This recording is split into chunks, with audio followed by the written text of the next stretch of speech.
આ સાંપ્રત પરિસ્થિતિને અનુલક્ષી અને ભારત દેશના અને ખાસ કરીને ગુજરાત અને મહેસાણા જિલ્લાના લોકો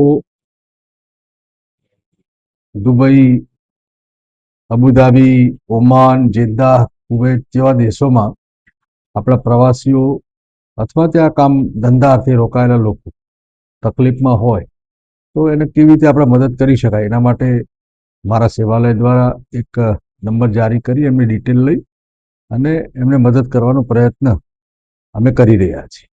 એટલે મારી આપ સૌને અપીલ છે કે આવું કંઈ હોય તો અમારા ધ્યાને મૂકવું તો અમે કેન્દ્ર સરકારના ધ્યાને મૂકી અને એમને મદદ કરી શકાય એ માટે પ્રયત્નશીલ છીએ. સાહેબ, અત્યાર સુધી કેટલા લોકોનો સંપર્ક કરી છે, કોને કોને સંપર્ક કર્યો છે અને આગળ શું કાર્યવાહી થઈ જાય? અત્યાર સુધીમાં મારા સેવાલય ખાતે અમે જે વોટ્સઅપ નંબર જારી કર્યો હતો એના ઉપર લગભગ 243 કરતાં વધારે લોકોની માહિતી અમને મળી છે. કેન્દ્ર સરકારના મદદ પોર્ટલ અને સંબંધિત વિભાગમાં અમે આ માહિતી ઓનલાઈન ત્યાં અપલોડ કરીએ છીએ અને એની સાથે સંપર્ક કરી અને સરકારે એ લોકોનો ત્યાંના લોકોનો મોબાઈલ નંબર સાથેનું જે અમે આખું પોર્ટલમાં ચડાવીએ છીએ એનો સંપર્ક કરી અને એમને અહીંયા લાવવાની વ્યવસ્થા સરકાર, કેન્દ્ર સરકાર કરી રહી છે.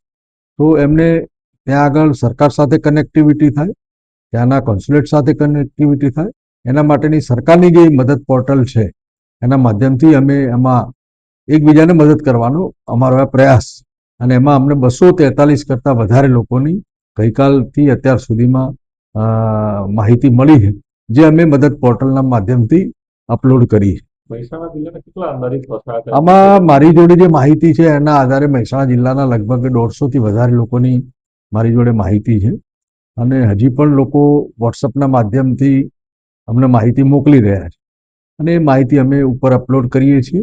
અમારા સેવાલય ખાતે આખી ટીમ અમારી આમાં કાર્યરત છે.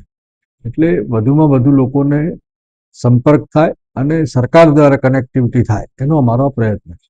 આપે પણ રજૂઆત કરી છે કે જલ્દીથી સત્વરે ફ્લાઇટો શરૂ થાય અને સરકાર એની અનુકૂળતા જોઈને માન્ય પ્રધાનમંત્રી આદરણીય મોદી સાહેબ અને આપણા વિદેશ મંત્રી શ્રી એસ જયશંકરજી પણ આ વિષયમાં સતત કાર્યશીલ છે.